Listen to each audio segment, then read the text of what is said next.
Welcome back to Athletic Everyday, day number 192.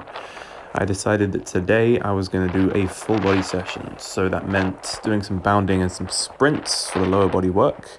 I mean, sprinting you can't really call a lower body. I mean, it's predominantly lower body, yes, you're running on your legs, but you're using your arms, you're swinging your arms, and it is a full body exercise.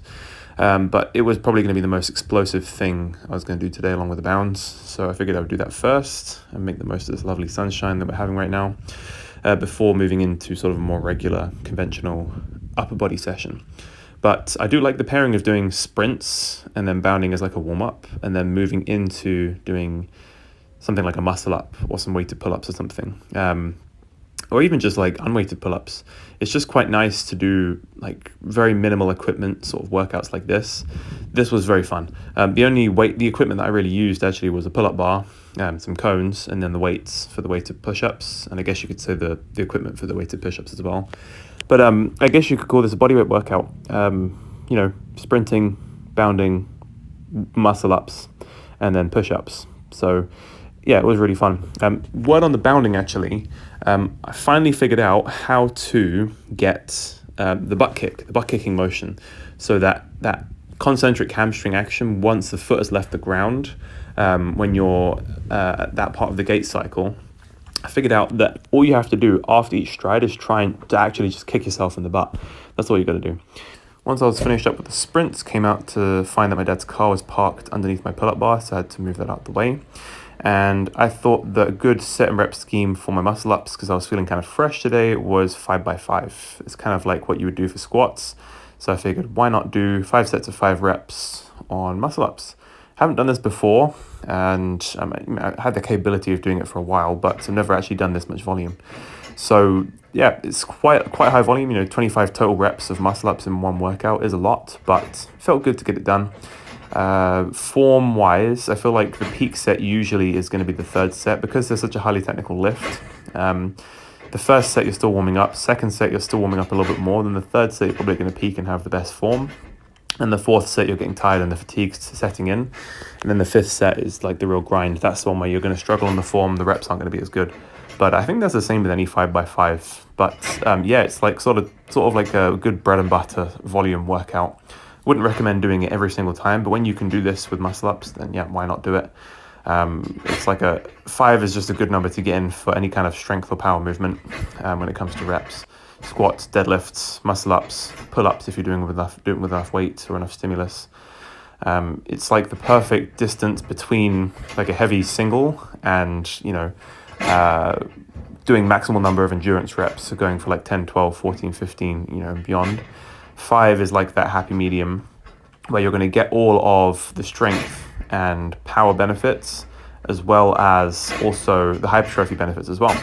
I don't know if that's necessarily the case with muscle ups, but it definitely is the case with more strength and more force dominant movements. For example, squatting, hinging, any kind of barbell movement, I guess you could say. I don't know if the same rules apply for calisthenics movements like muscle ups. Probably does apply for weighted pull-ups and weighted dips, but I'm not 100% certain it would for muscle ups. Or maybe it would. Maybe it would apply for weighted muscle ups. I'm not 100% certain, but I guess logically, if I can do 5 sets of 5 with weighted muscle ups now, then I guess it is time to maybe start adding some weight. See if I can start doing an extra 2.5 kilos for 5 sets of 5, and then work up to 5, 7.5, 10.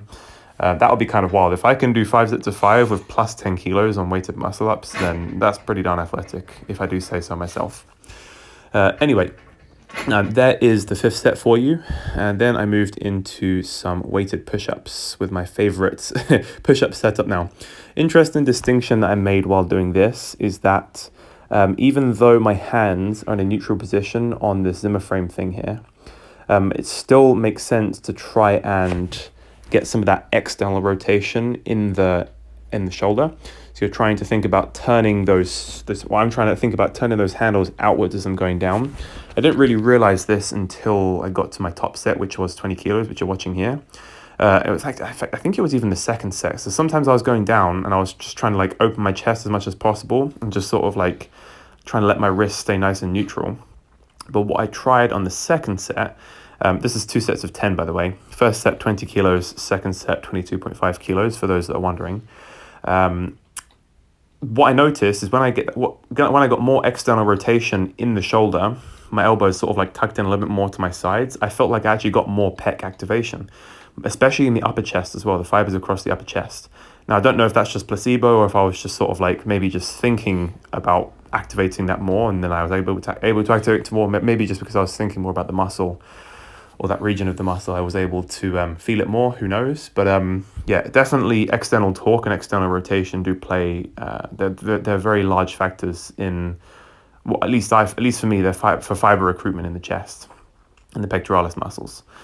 Anyway, then I finished up with some tricep work, just a few tricep extensions using my wraps around the ring, so I wouldn't have to have my wrists in that pronated or supinated position. I could just have in a neutral position, which is a lot more comfortable on my elbows, especially on the tendons of my elbows. I find that tricep work tends to make my tendons and elbows flare up if I don't do it, because I don't do it that often.